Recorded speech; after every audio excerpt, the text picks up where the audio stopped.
Bon, y a-t-il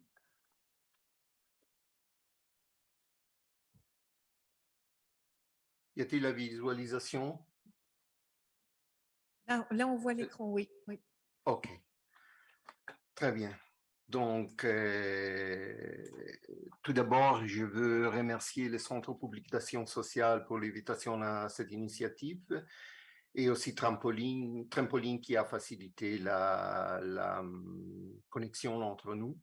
Et je m'appelle Andrea Scari, j'habite à Modène, en Italie, et je m'occupe de la planification sociale, des projets européens, de l'évaluation des services et travail, et surtout de l'introduction des nouvelles technologies dans le domaine social. Et je suis un des fondateurs de l'ONG belge qui s'appelle E7, qui forme les opérateurs, les travailleurs sociaux, les psychologues qui travaillent surtout dans l'addiction et sur le travail avec les jeunes. Et, à travers l'échange de connaissances et bonnes pratiques. Donc, on a un certain de travailleurs qui ont voyagé. Et je vous en prie de patienter avec mon français. Et s'il y a quelque chose qui n'est pas clair, je vous en prie de me demander. Donc, Andrea, juste une petite chose avant de vous laisser poursuivre votre intervention. Est-ce que vous aimez autant qu'on fasse un temps de questions à la toute fin, ou alors est-ce que s'il y a des personnes qui veulent se manifester, pour vous donner une petite idée, on est une petite vingtaine dans la donc, salle. s'il y a des choses qui ne sont pas claires, je vous en prie de Interrompre. m'arrêter. Oui. Et par contre, s'il y a des questions, je peux dédier un petit temps à la fin de la présentation.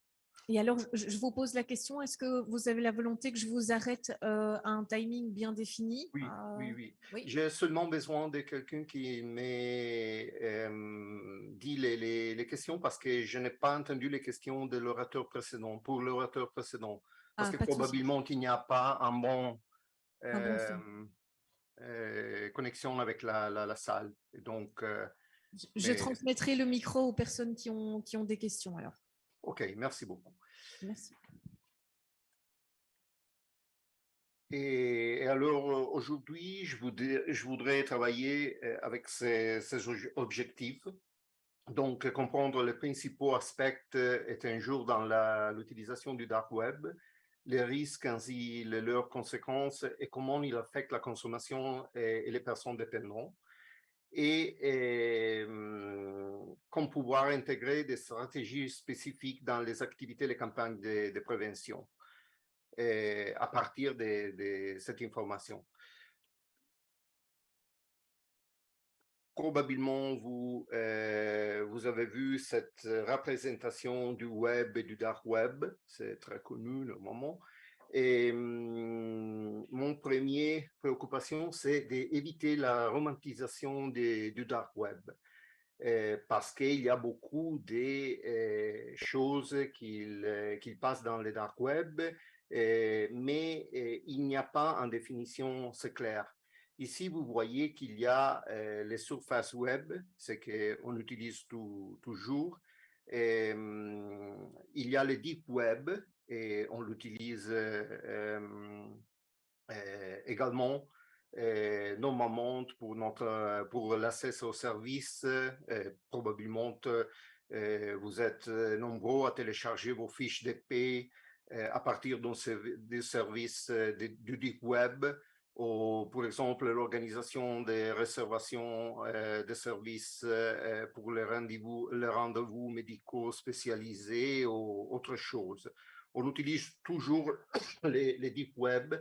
Et les deep web, c'est la majorité des sites et des trafics qu'il y a sur le web.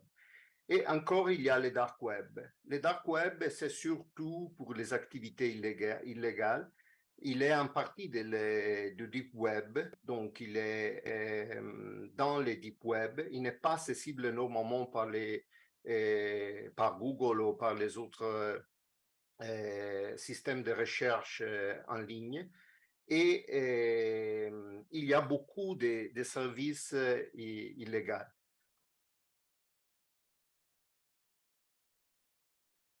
Ceci, c'est trois points, trois raisons pour inquiéter du dark web.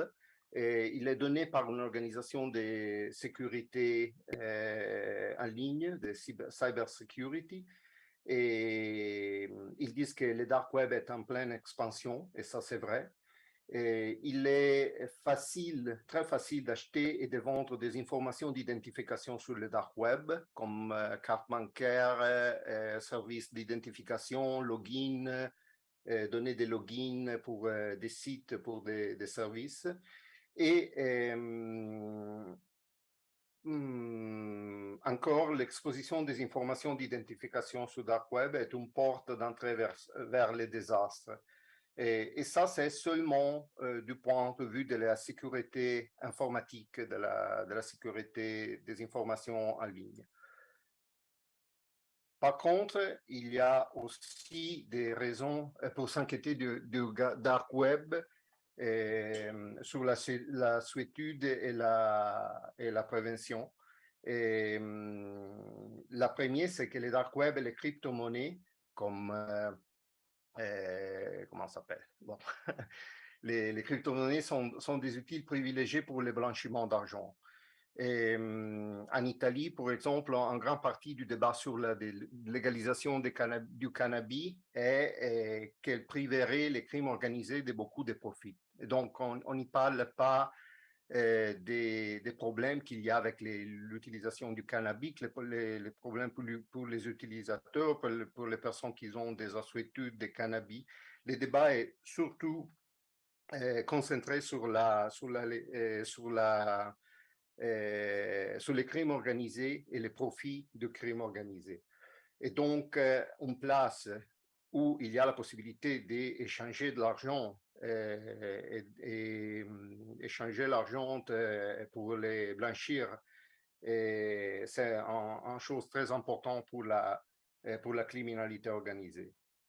Et, mais non, la vente des drogues illicites n'est plus l'activité principale du dark web.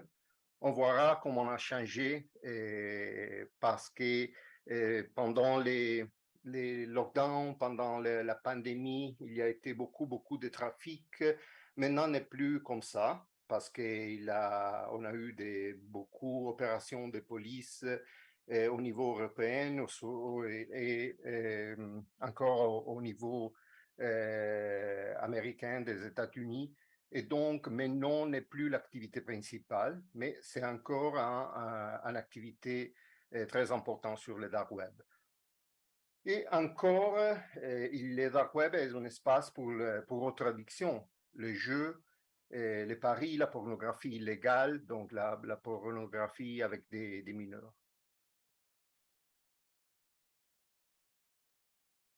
Ici, il y a la représentation de la porte d'accès au dark web. Il s'appelle Tor. Et Tor est né avec des fins licites, avec des fins, comment on dit, avec un certain idéalisme. Est une association à but non lucratif. Il est né dans les années 90 et l'objectif principal de l'organisation qui a produit Tor, qui est un système d'accès au dark web, il n'est pas un système, il est le système principal d'accès au dark web, est né parce que les utilisateurs d'Internet devraient avoir accès à un web non censuré avec l'assurance que leur vie privée et leurs données personnelles sont protégées. Donc, ça a été l'inspiration du Tor, donc une inspiration très importante. Et si vous pensez à tous les pays qui sont en guerre, qui ont des situations de censure au niveau national et comme ça, a été très important d'avoir un système pour garantir la connexion et garantir l'échange de communication et d'informations à ce niveau-là. Et encore,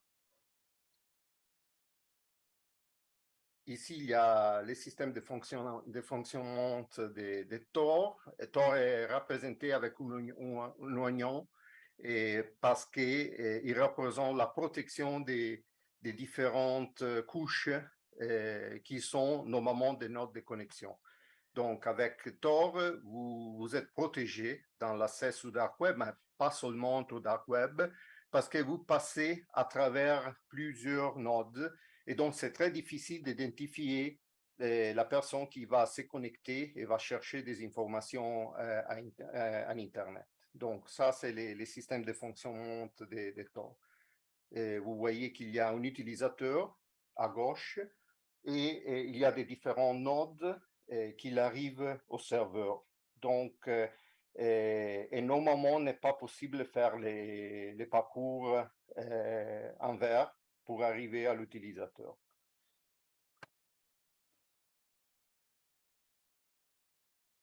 Ici, il y a quelques informations. Il y a un site qui est le site principal de Tor, qui vous donne la possibilité de voir les pays que maintenant, ça, c'est donc, sont des informations sur les dernières années, avril 2022 et avril 2023. Et ce sont les pays qui ont accès principalement, ils ont eu accès principalement à Tor et au Dark Web pendant les dernières années. Comme vous voyez, il y a la Russie, l'Iran, les États-Unis. Ça ne sont pas liés, ne sont pas proportionnés aux habitants des différents pays.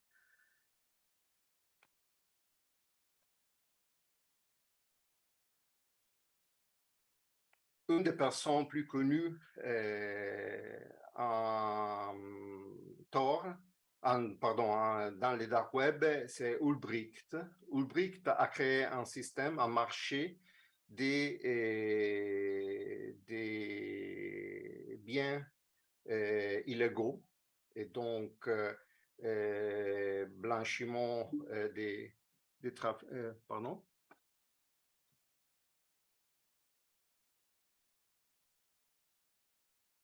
Désolé, je ne vois pas. Il y a quelqu'un qui m'a arrêté, mais je ne comprends pas.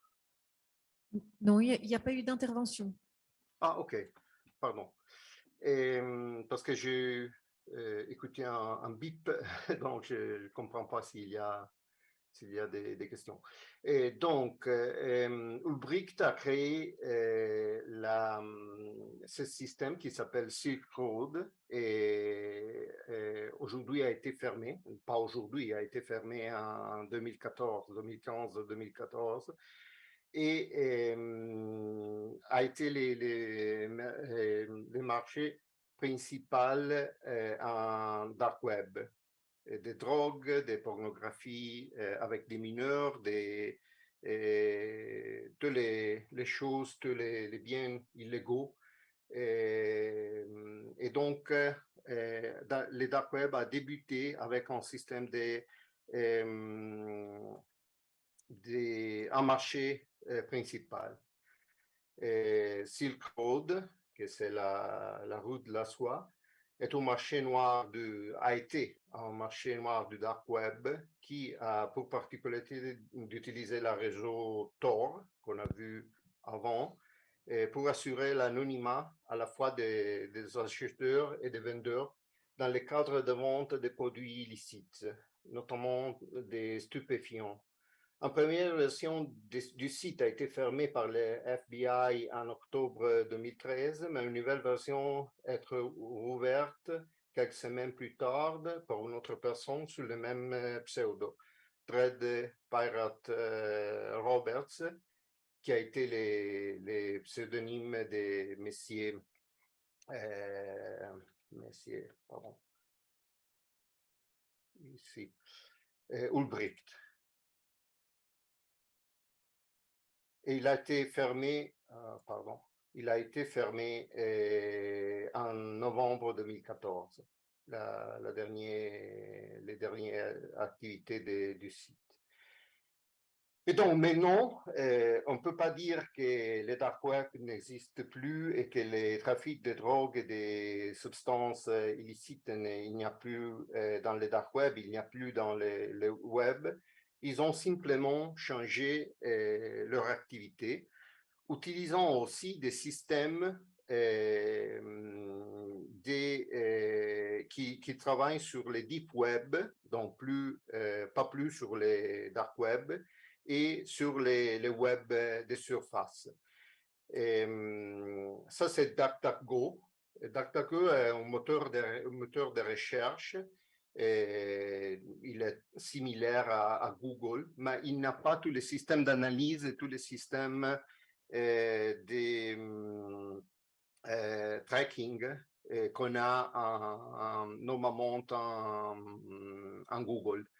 Et donc, il est un système qui a eu une forte progression depuis l'affaire Prism et X-Keyscore. Et donc, dans les dernières années, il est devenu un des sites plus utilisés, un des systèmes plus utilisés sur le web parce qu'il est protégé et il donne aux personnes la possibilité de chercher des informations sans tracking. Ici, il parle aussi des Prism et X-Keyscore qui ont été des systèmes de la NSA pour tracer et pour faire de la surveillance de masse. Et donc, ils ont travaillé aussi avec des services de police européens, donc pas seulement par la NSA. Et ils ont collecté systématiquement toutes les informations de tous les utilisateurs d'Internet. Ils ont utilisé un système plutôt complexe avec plus de 700 serveurs localisés dans plusieurs pays et donc ils ont recueilli une grande quantité de données sur le travail. Et donc, ça veut dire qu'il y a encore une grande activité protégée par des systèmes qui ne permettent pas d'individuer les personnes. Et donc, tout ce qui a passé sur le dark web, mais non, il est simplement fait à travers des systèmes intégrés qui utilisent des services qui sont au web de surface, au deep web et dans le dark web. Et donc, la situation est moins claire. Il n'y a pas plus le dark web qui est le web des mauvaises actions et les web de surface qui est un web utilisé par les personnes pour leur activité normale. Malheureusement, il n'y a pas des études récentes. Il y a cette étude, ce report qui s'appelle Drugs and the Darknet, a été fait par les EMCD, les Observatoires européens des drogues et des toxicomanies, et par l'Europol, qui est l'organisation qui connecte tous les polices, les forces de police au niveau européen. Il s'appelle Drugs and the Darknet. Et il y a des informations qui sont très intéressantes, même s'ils sont plutôt vieux, parce que vous comprenez qu'en Internet 2017-2023, c'est vraiment une période très longue. Les principaux résultats observés dans cette report, cette activité d'investigation, sont que le commerce de drogues illicites sur le marché du Darknet est un domaine dynamique, sujet à des changements rapides à mesure que le marché apparaissait et désapparaissant. Dans l'ensemble, l'importance de ces domaines semble s'accroître et il affecte désormais la plupart des États membres de l'Union européenne d'une manière ou d'une autre. Par rapport aux estimations actuelles de la valeur ou des tailles annuelles du marché global de la drogue dans l'UE, je vous rappelle qu'on parle de 2016-2017, le volume de ventes sur le marché du Darknet sont actuellement modestes, mais ils sont importants et ont le potentiel de croître. Et comme on a vu, ils ne sont pas plus seulement sur le Darknet parce qu'ils ont trouvé des systèmes de rester visibles et rester disponibles sur des autres fournisseurs de communication, des systèmes de communication. Les fournisseurs basés dans l'Union européenne sont des acteurs importants de l'écosystème Darknet. Au cours de la période 2011-2015, il représentait environ 46% de tous les ventes de médicaments en termes de revenus sur le dark web. Entre 2015 et 2017, sous Alphabay, qui a été à l'époque le plus grand marché du Darknet, les fournisseurs basés dans l'Union européenne représentaient les 28% de tous les ventes de médicaments. Et au cours des deux périodes d'études, l'Allemagne, les Pays-Bas et le Royaume-Uni étaient les pays les plus importants sur l'approvisionnement des drogues du Darknet basé sur l'Union européenne. Et les stimulants représentent la majorité de tous les ventes de médicaments en Europe. Donc ça, ce sont les résultats principaux. Et malheureusement, on n'a pas de reports de cette qualité dans les dernières années. On peut imaginer que beaucoup de choses ont changé avec la pandémie, avec la clôture, les lockdowns et comme ça.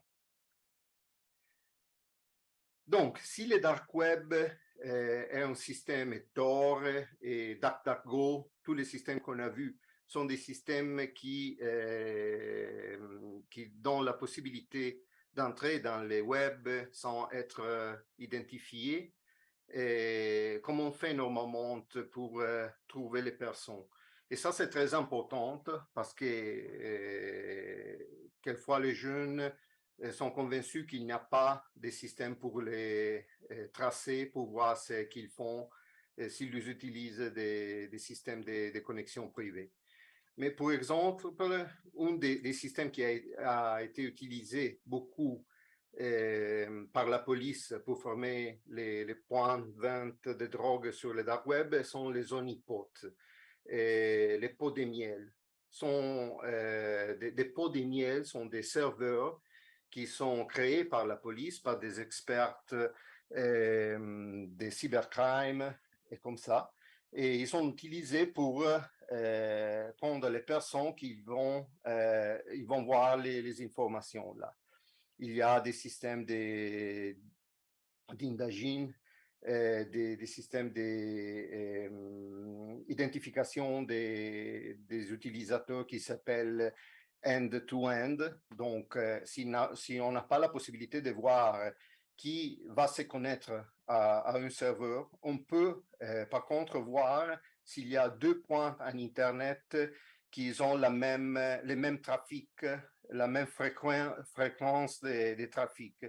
Et donc, avec ce système, n'importe pas les informations qui sont passées, qui vont à travers les différents nodes qui sont protégés par Tor et comme ça, on peut voir s'il y a un serveur qui normalement est en poids de miel, donc un serveur qui sert pour capturer l'attention des personnes qui vont faire des activités illicites et l'utilisateur final. Donc ça, c'est le système plus utilisé et c'est le système qui a été beaucoup utilisé pour terminer l'activité del Silk Road et des autres systèmes dans les dark web. Telegram est une plateforme de messagerie similaire à WhatsApp, mais qui donne beaucoup plus de garanties d'anonymisation des connexions et des informations. Et il a aussi un système qui peut donner aux informaticiens, aux techniciens, la possibilité de créer des services, de créer des systèmes en ligne. Donc, il est comme WhatsApp. L'utilisation pour l'utilisateur final peut être très similaire et pareil, je peux dire.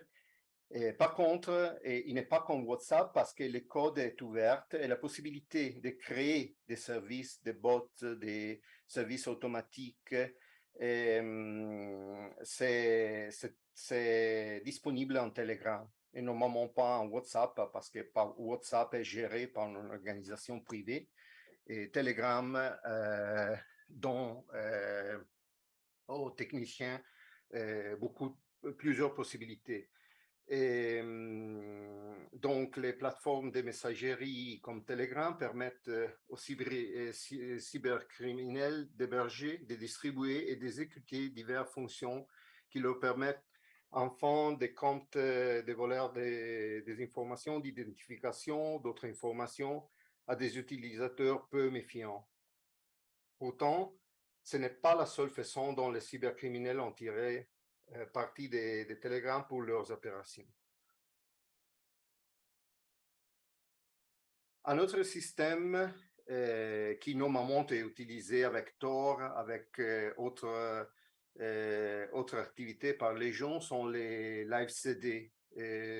Normalement, on n'utilise plus des CD, on utilise des supports comme les clés USB.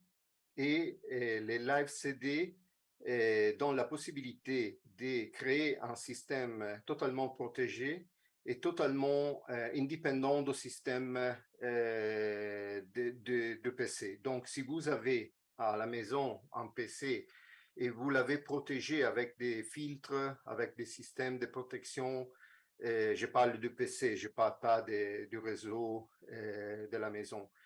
Protégé avec des systèmes de contrôle parental.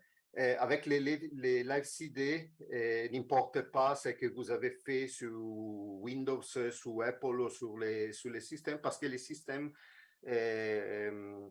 va travailler à partir d'un CD-ROM ou d'un clé USB qui est totalement indépendant du système. Il ne laisse pas de traces sur les systèmes et sur les PC. Un autre risque, c'est l'illusion de l'anonymat. Normalement, les gens sont convaincus que s'il y a une connexion à Internet, avec la protection, la navigation anonyme du browser, comme ça, il y a la possibilité de n'être pas reconnu. C'est vraiment une illusion, donc c'est pas comme ça, parce que il y a comment on dit,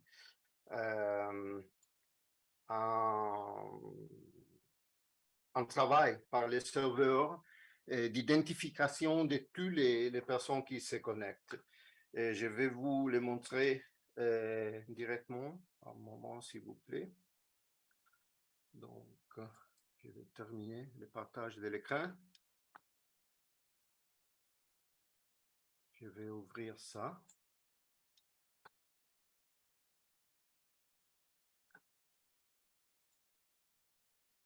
Comme ça, on peut voir en temps réel ce qu'il va passer dans le serveur. Donc ça, par exemple, c'est le serveur des S7,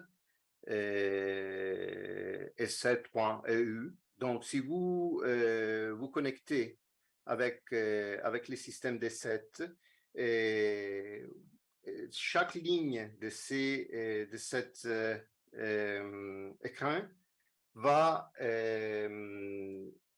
Enregistrer, c'est que tout ce que vous faites. Et ici, par exemple, il y a un nombre, et ce nombre, c'est l'identificatif personnel de chaque computer qui a en Internet. Donc, 114, 119, 148, 49, c'est un particulier réseau, un particulier PC dans les réseaux Internet. Et ce qu'on voit à droite, c'est tout ce que l'utilisateur fait normalement. Donc, même si vous avez accès au web, ici il y a une autre personne qui s'est connectée, comme vous voyez, le numéro est changé. L'IP s'appelle, c'est l'identification de la connexion. On peut voir qu'ici, il y a une activité de Safari. Donc, la personne qui s'est connectée utilise probablement un système Apple, parce que Safari est énormément utilisé sur Apple. Ici, par exemple, il y a Chrome, il y a... Donc, avec cette information, je peux voir la personne qui s'est connectée, les pages qu'elle va visiter et tous les systèmes qui et toutes les choses qu'elle va chercher dans mon serveur. Un moment que je retourne à la présentation.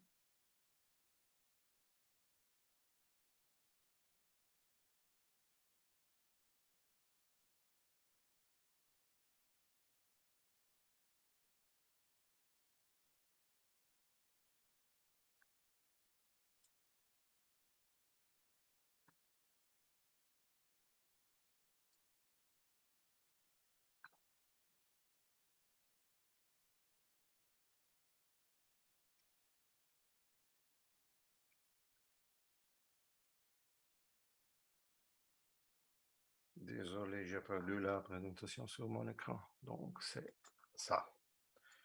OK.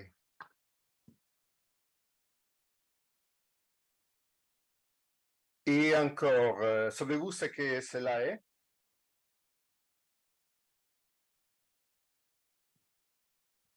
Un code.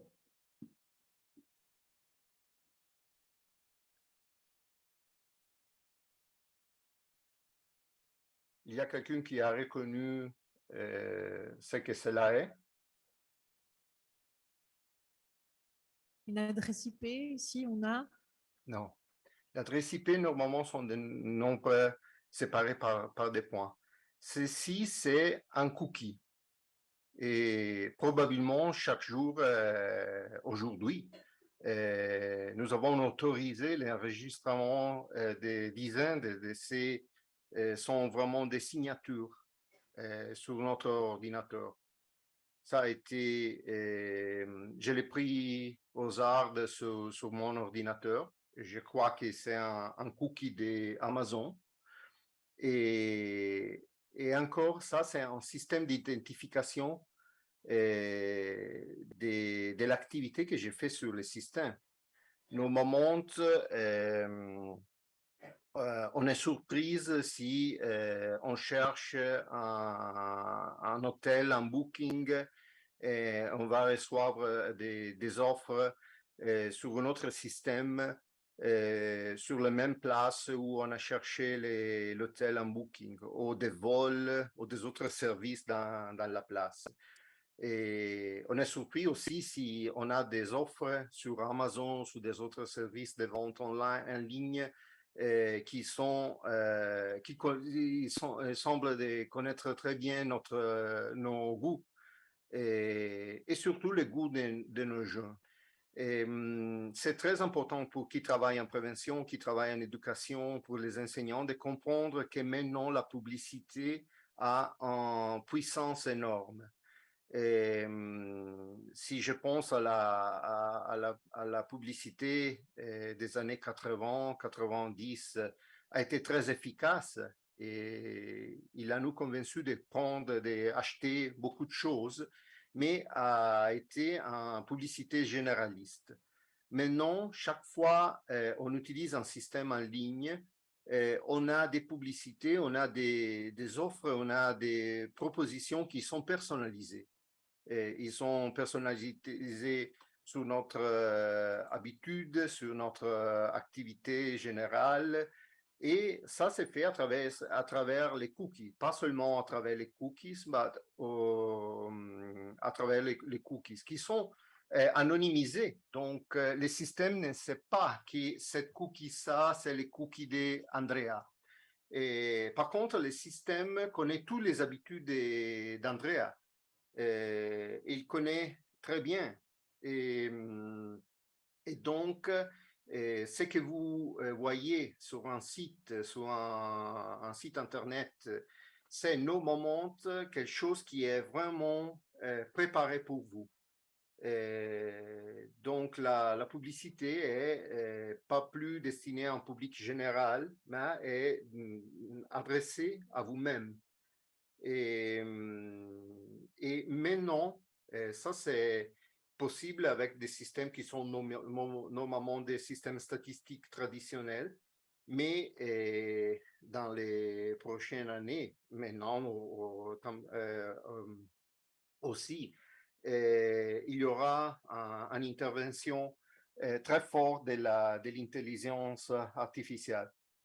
Et là, il sera encore plus difficile d'être vraiment libre et vraiment capable de faire notre choix sans être conditionné.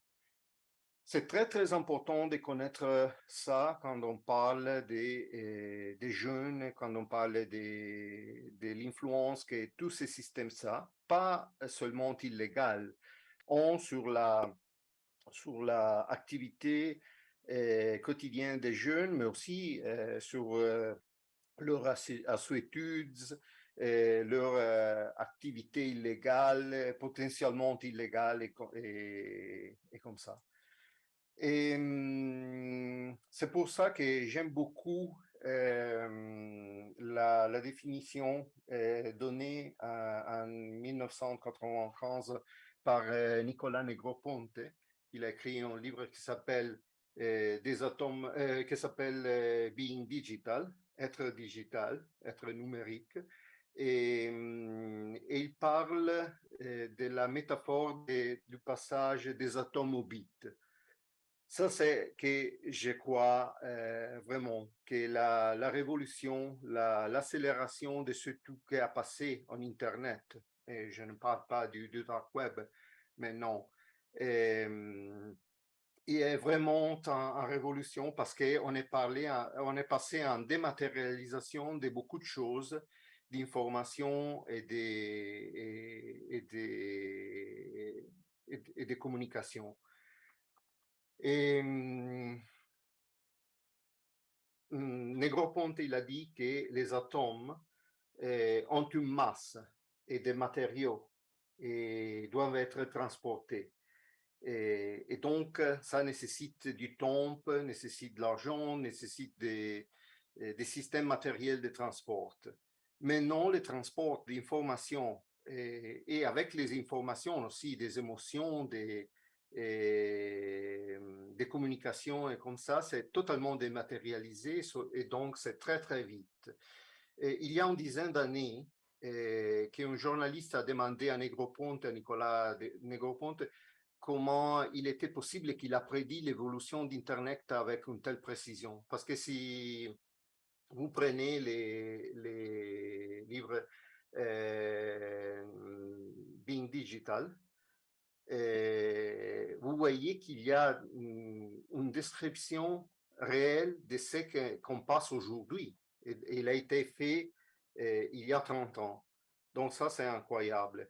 Mais Negroponte a répondu qu'il n'avait jamais imaginé que tout se passerait si vite. Parce que vraiment, il a été une évolution et un passage dans l'information atomique à l'information digitale, et donc qui a été vraiment vite et vraiment rapide.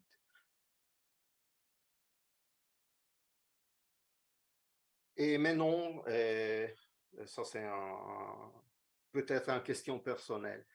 Mais je crois que ces deux nouvelles qui sont du passé, on parle des années 40, sont très bons pour comprendre, pour mieux comprendre la désorientation des jeunes face à Internet. Ce sont deux nouvelles de Jorge Luis Borges.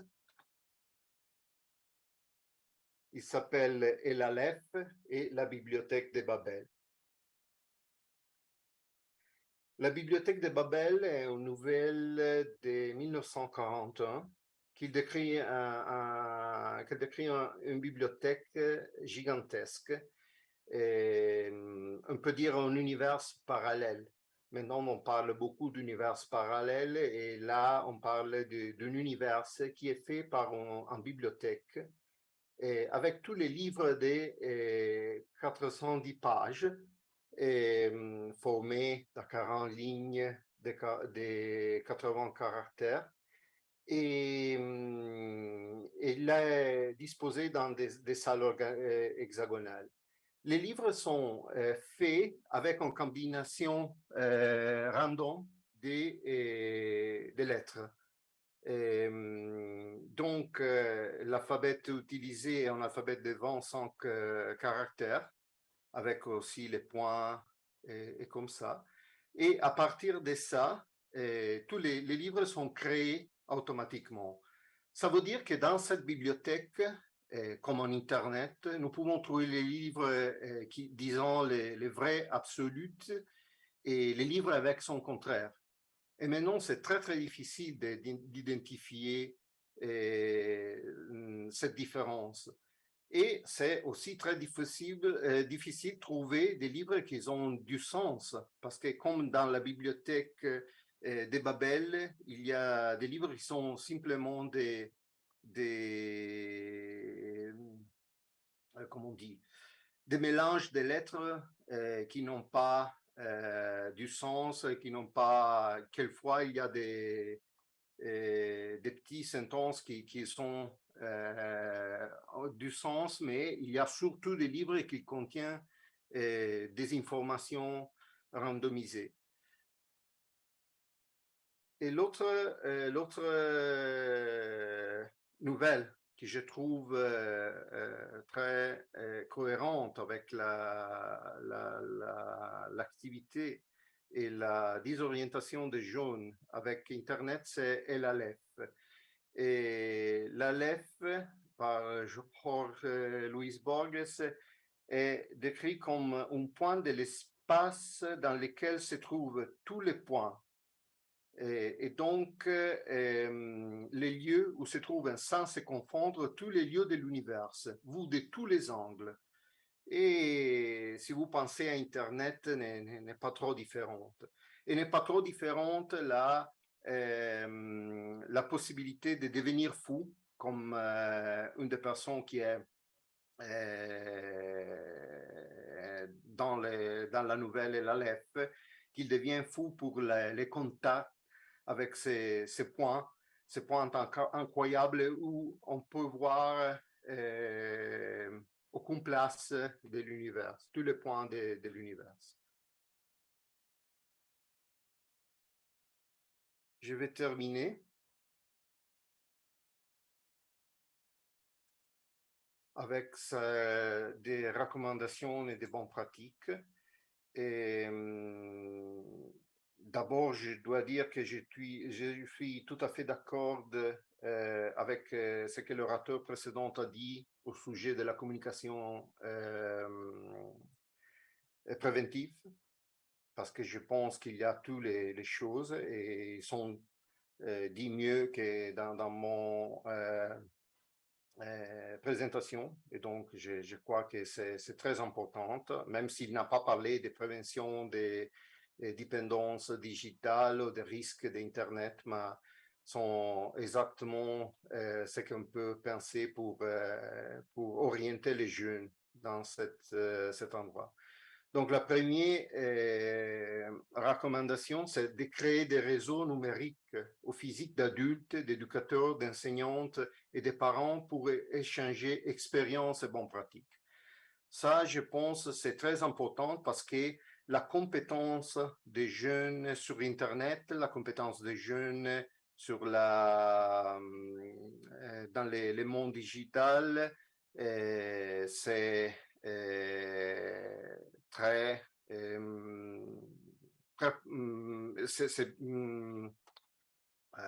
désolé, c'est plus que la compétence des adultes, il avance beaucoup. Et par contre, nos adultes ne sont pas compétents comme les jeunes. Donc, même s'il y a des systèmes de protection, même si on confie sur des systèmes de protection, les jeunes, au moment, ont des systèmes, ont des connaissances qui sont meilleures, normalement meilleures des connaissances des parents.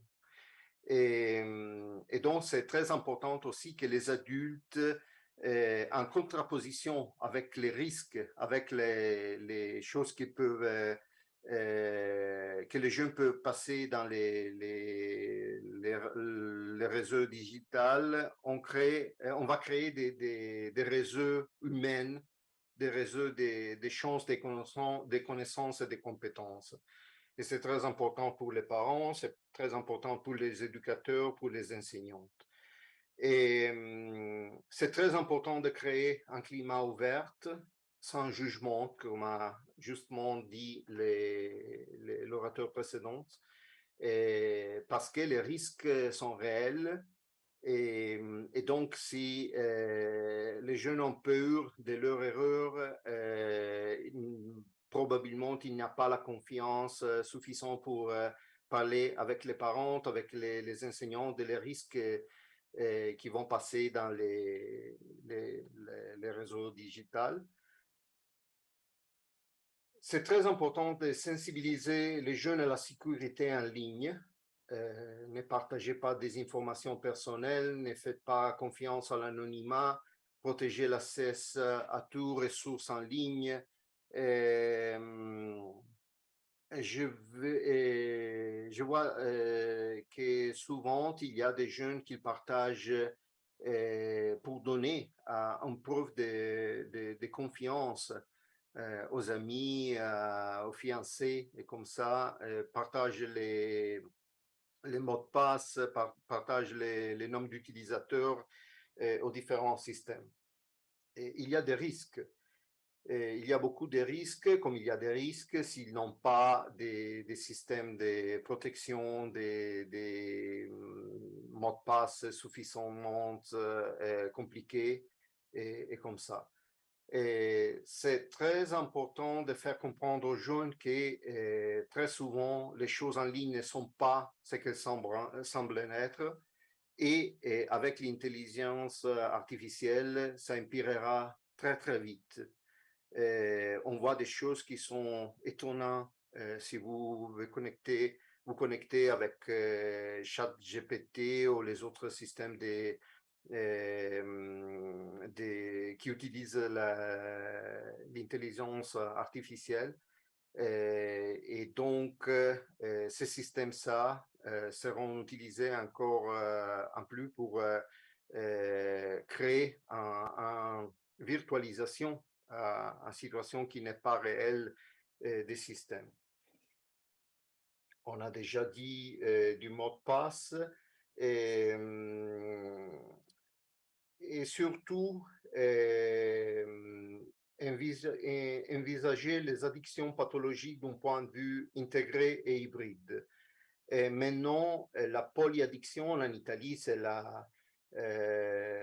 l'habitude qu'on a entre les jeunes. On n'a plus seulement une assuétude avec une substance, avec un médicament, mais on a différentes assuétudes. Et maintenant, on a aussi les assuétudes digitales. Et je ne crois pas, mais je ne suis pas un expert parce que je m'occupe surtout des questions digitales, pas des questions d'assuétude, que la dépendance à Internet est probablement un concept dépassé. Et si vous voyez ce qui est écrit sur les DSM 5e, vous voyez qu'il y a des choses qui ne sont pas plus cohérentes avec la situation actuelle. Et, car Internet est avant tout un média et un accélérateur. Donc, on ne peut pas le considérer l'objet de la solitude, mais il faut le considérer aussi un accélérateur, un média vers autre solitude. Et donc, les systèmes, c'est plus compliqué. Il n'y a pas de personnes qui restent toute la journée avec Internet, qui ont indépendance de Internet, mais il y a des personnes qui restent toute la journée sur Internet parce que la modalité de se connecter avec les autres est devenue seulement les social media, par exemple, parce qu'ils utilisent Internet pour jouer, pour les paris, pour acheter de la drogue. Et ça ne veut pas dire à souhait tout de dépendance d'Internet, mais c'est en dépendance d'autres choses. Et Internet, c'est seulement un média, un facilitateur de cette dépendance.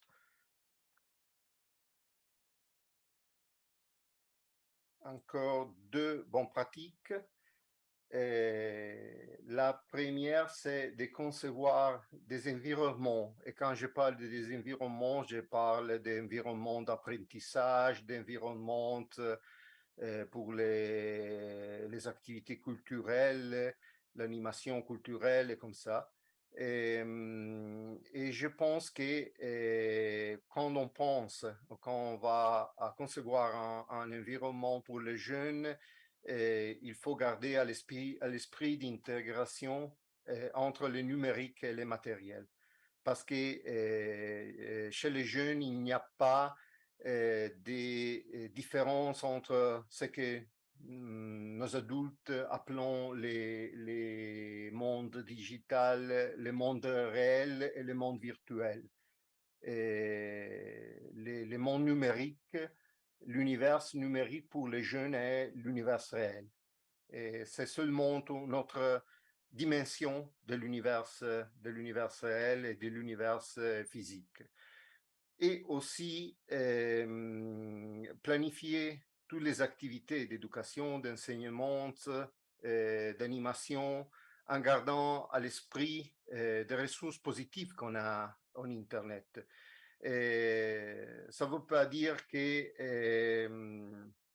les enseignants doivent utiliser Internet pour chaque activité de formation, pour chaque activité d'éducation, mais ça veut dire qu'ils doivent pousser les jeunes à utiliser Internet aussi pour apprendre, aussi pour des actions positives. Parce qu'Internet, maintenant, c'est tout l'univers digital est vraiment en partie très important de notre vie. Et donc, c'est très important, pas devenir parfaitement compétente du monde numérique, mais comprendre qu'il y a un monde numérique et que les jeunes habitent les mondes numériques. Donc, merci beaucoup encore pour votre attention. Je vais laisser mon adresse email si vous voulez poser des questions ou si vous voulez des contacts ou si vous voulez des informations. Et je vais mettre les slides sur la présentation PowerPoint sur les sites de l'Académie, qui est une initiative de SET qui fait de la formation sur des sujets spécifiques comme ça. Donc, et SET, c'est une organisation pour la formation des travailleurs avec l'échange de bonnes pratiques et l'échange de connaissances.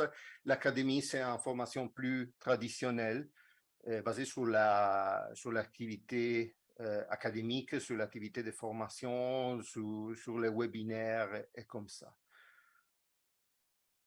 Merci encore et je vous laisse si vous avez des questions.